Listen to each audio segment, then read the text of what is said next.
Então fala você conectado para mais um vídeo aqui no canal, eu sou o Eduardo Ferrari e trago assuntos importantes sobre o nosso Vasco. Não por isso aqui é uma parte do vídeo, aqui embaixo tem um botão escrito inscreva-se.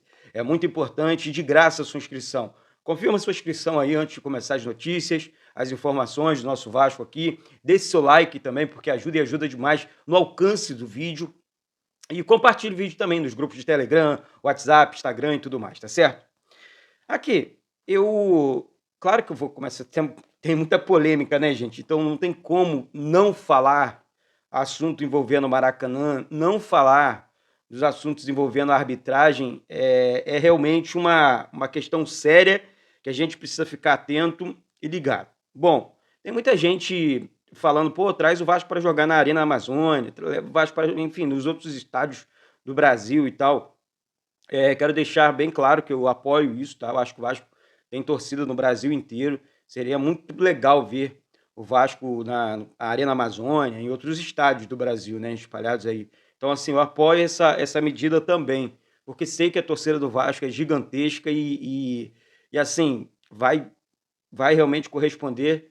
Não tem essa de, tipo, não tem estádio certo. O Vasco é gigante no Brasil inteiro. Então, deixar claro, apoio sim essa medida. Caso o Vasco, né, tipo, faça essa opção, eu acho muito legal para o Vasco, né, porque, olha, pô, eu vou jogar, disputar um jogo contra, aí o Fluminense fazendo uma sacanagem, né, o jogo contra o Fluminense clássico, porque o Fluminense tá forçando ali fechar o Maracanã, foi essa a informação que saiu, não foi para simplesmente reformar o gramado, não. Foi para o Vasco não entrar na justiça e jogar contra eles no estádio do Maracanã. Porque seria uma vergonha, entre aspas, para eles, né? O Vasco, como mandante, eles só teriam uma carga ali de 20%, né, de ingresso, como eles fizeram com o Vasco no primeiro turno. Deixar isso bem claro. Eles fizeram a opção de oferecer uma carga de 20% só para a torcida do Vasco, né? Então, assim, clássico aqui no Rio de Janeiro, gente, principalmente para quem não tem estádio, que é o caso do Fluminense, sempre foi meio a meio, né? Maracanã, meio a meio. Beleza, né? O Fluminense manda no jogo e tal, e deram uma carga mínima lá para a torcida do Vasco, então, na época. Agora, nesse momento, nós temos a opção, né, de em várias situações e tal, acho que o Vasco deveria até olhar essa situação, porque é até uma questão de honra, né? O Vasco também não pode perder com isso. Como assim? Primeiro turno, o Fluminense levou vantagem na torcida, né? Vantagem entre aspas, né? Porque eles não vão. Mas levaram vantagem na questão da torcida, porque se desse a metade para a torcida do Vasco, a torcida do Vasco ia entupir o Maracanã, né? Até por conta do setor misto, né? A torcida do Vasco compraria bem mais do que eles. Isso é normal. E eles sabem disso, né? Então, assim, é uma situação realmente muito delicada. Eu acho que o Fluminense está sendo muito covarde com os torcedores do Vasco, com o Vasco, está sendo ingrato com o Vasco. Aliás, sempre foram, né? O Vasco tirou eles da Série B, né? Botou na Série A, lá na época do Eurico Miranda, depois emprestou várias vezes São Januário para eles. Isso é para alguns dirigentes do Vasco realmente prestarem atenção, né? E quando, tipo, não é pagar mal com mal, mas, ó, não preciso, não quero ter relação com você, você é covarde comigo. Então tem que ficar atento realmente e ligado nessa situação, tá? Gente, desculpa, tá? Não tô bem, tá? De saúde, tô meio lento, realmente, tô legal, não. Mas sobe o like aí e ajuda o canal. Vamos lá. Ontem, trocando de assunto aqui, a CBF divulgou, né, o áudio do lance do Gabriel Peck. E assim, o Wilson Seneme e o Péricles Bassols, né, que quem não conhece, né, o cara que sempre prejudicou o Vasco, é incrível, cara. Ainda mais o Péricles Bassols, tipo assim, ele em jogos assim históricos que foi categórico ali contra o Vasco, depois admitindo que errou, nossa. E eles sabe o que eles disseram, gente? É incrível, né? Tipo assim, eles disseram que não foi pênalti, porque a carga feita, né? A camisa é um instrumento de jogo, né? No futebol.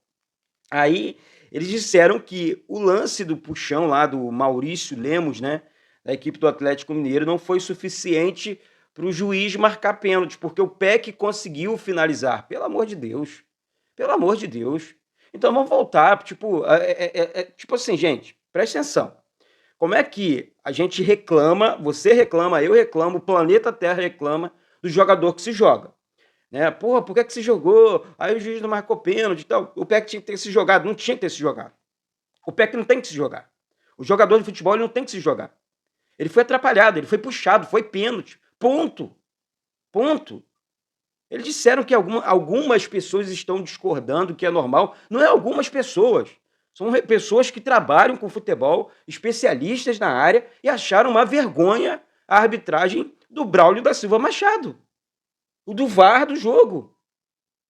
Então, assim, você, tipo assim, o presidente da arbitragem, Wilson Seneme, sabe, admitindo, não, tipo assim, não tem hombridade para admitir que o VAR errou, que o árbitro de campo também errou, e tudo certo, admite o erro. Né? Se fosse a favor de outro clube ou outros clubes, certeza seria marcado um pênalti, porque o pênalti foi muito claro, foi muito pênalti, sabe? A má vontade da arbitragem contra o Vasco, isso é claro. O Daronco contra o Bragantino, né? Naquele pênalti ridículo, assim, claro demais em cima do Verratti. E ele ficou 6 minutos ali analisando, vendo câmera de lá de cima, de baixo, até debaixo da terra, acho que ele pediu uma câmera. Sabe? Então, assim, é realmente uma situação para a gente ficar atento e ligado. E o Vasco também. Né? E o Vasco também. E aí, depois, no jogo seguinte, né? Nesse jogo contra o Atlético Mineiro, acontece isso aqui. E aí a gente. Ah, vamos ficar quieto. É realmente uma situação delicada. Agora, trocando de assunto aqui, porque tem briga nos bastidores do Vasco ainda, isso é muito sério. Que o Luiz Melo, ex-CEO do Vasco, né, vinha fazendo várias lambanças na administração da SAF do Vasco, dentro do Vasco, sabe? Isso ficou claro para todo mundo, né? O cara, Eduardo, porque ele era torcedor do Flamengo. Porque ele era torcedor do Flamengo, porque ele não ama essa camisa, porque ele não respeita essa camisa, porque ele montou um time bananada na época, né? Tipo, o Vasco tinha a opção de fazer várias contratações e ele brecava todo mundo. Daí o Vitor Roma entrou em circuito ontem e detonou o Luiz Melo, que atrasou demais a vida do Vasco, deixando o Vasco... Gente, se o Luiz Melo continua no Vasco, o Vasco estaria hoje rebaixado. O Vasco não vai cair, porque eu quero até parabenizar, desculpa aqui, o Lúcio Barbosa, que é o novo CEO do Vasco. Eu acho que tem que continuar, tá? Tá trabalhando sério, tá trabalhando firme, tá liberando dinheiro, tá fazendo as contratações mais caras, aí agora o caso do Payet, o caso do Medel, que ganha cerca de R$ 1 milhão por mês também, né? Contratou o Verratti, entre outros jogadores, a volta do Rossi. Então, o papel do Lúcio Barbosa como CEO da SAF do Vasco, gente, vem sendo fundamental, tá? É um cara educado e vascaíno. Ele chega nos jogos, ele não chega de terninho, arrumadinho, não, ele chega com a camisa do Vasco. Né? Ele poderia ficar andando todo. Não que ele não tenha direito, mas eu acho isso muito maneiro. Eu acho isso uma atitude maneira. Ele é CEO, sim, mas ele é Vasco. Então ele chega no ônibus do Vasco com a camisa do Vasco, com a delegação do Vasco. Eu acho que é assim que funcionam as coisas. Então ele vestiu realmente essa situação e com certeza a 777, a galera da SAF, está enxergando essa atitude positiva, tá, do CEO que trabalhou na Apple. Então, assim, um cara realmente que sabe das coisas, né? O cara foi funcionário da Apple por muito tempo.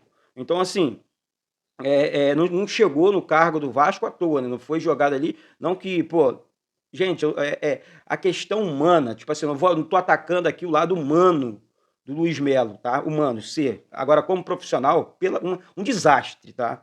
Um desastre. E daí o Lúcio Barbosa assumiu, pronto, né? Vou repetir aqui, é vascaíno e resolveu a parada, tá certo? Deixa eu falar também aqui, levantar essa bola, do Medel. Gente, o Medel, ele é um cara que... O Vasco não tinha anos, tá? Um jogador desse naipe, desse nível, tá? E assim, o Medel, ele vem mostrando dentro de campo um jogador que joga enfim, na zaga, um jogador que joga como volante, né? É um jogador versátil, né? Que sabe das coisas realmente, tem um bom passe, tem uma marcação, tipo, contagia, né, o restante do elenco. Então, o Medel é um cara realmente que vem chamando atenção com a camisa do Vasco. Eu fico realmente arrepiado nos jogos, assim, quando eu vejo o Medel representando essa camisa, essa cruz. e eu acho sensacional. Achei sensacional a contratação do Medel, assim como a do Verratti também, que acabou de receber um prêmio da AFA, né? Porque ele foi artilheiro do campeonato argentino, né? E o Vasco, e o Pirata Vascaíno, né? O Vasco conseguiu contratar, né? O Pirata, né? Tipo, como é conhecido na Argentina. Mas vou falar para vocês, eu realmente acho que o Vasco fez uma grande aquisição. Confesso também, porque não conhecia, não acompanhava o campeonato argentino, o campeonato, e principalmente o Belgrano, né, que era o clube dele. E, gente, o cara realmente, tipo, meio que calou minha boca, eu não tenho vergonha nenhuma de dizer isso. Olha, não conhecia, de repente o Vasco contrata e o cara chega detonando, fazendo gols, incomodando a zaga, criando oportunidades de gol para o Vasco. É realmente um atacante diferenciado, né? Um cara, ele não tem só estatura, não. Ele consegue se antecipar às jogadas, tem uma jogada aérea muito boa, por baixo também, consegue fazer o pivô. Olha, contratamos um grande atacante. O Vasco conseguiu, na minha opinião, corrigir. Não que, pô, Eduardo, tá tudo certo, o Vasco não. Pezinho no chão, sair da zona da confusão, continuo com esse discurso aqui, tá, gente? É sair da zona da confusão primeiro, sair dessa situação delicada no Campeonato Brasileiro, mas é evidente, né, que o Vasco tá com um time mais robusto, tem uma galera já jogando mais firme, o talento, o trabalho do Ramon Dias está aparecendo na frente do Vasco, e isso é muito importante pra gente, né? Tipo, não tem como criticar o trabalho do cara. O cara tá realmente, o cara mudou, né, o espírito do Vasco. Ele e o filho dele, o Emiliano Dias, que eu falei, ó, nós temos dois técnicos, né? Foi o que eu pensei no jogo contra o Atlético Mineiro. Foi muito legal ver o Emiliano Dias na frente ali do Vasco também, comandando o Vasco contra a equipe do Atlético Mineiro. Tá certo, gente? Daqui a pouco eu volto com live, com outros assuntos do Vasco. Desculpa, hoje eu não tô bem. Tá? De vez em quando, né? Nós somos seres humanos, de vez em quando a gente não acorda bem, a gente realmente. Enfim, mas tá tudo certo. Daqui a pouco melhoro e tudo mais, tá? Desculpe aí, tô para baixo mesmo, mas vamos com tudo, vamos para cima, porque isso aqui é Vasco da Gama. Ah, só para finalizar, gente. Viajo para São Paulo no sábado para o jogo diante do Palmeiras, tá? Vou transmitir o jogo direto do Allianz Parque. Então, se inscreve aqui, acompanha os jogos do Vasco aqui. Vou transmitir todos os jogos. Vem comigo, porque aqui é Vasco da Gama. Um beijo mais uma vez e saudações vascaínas.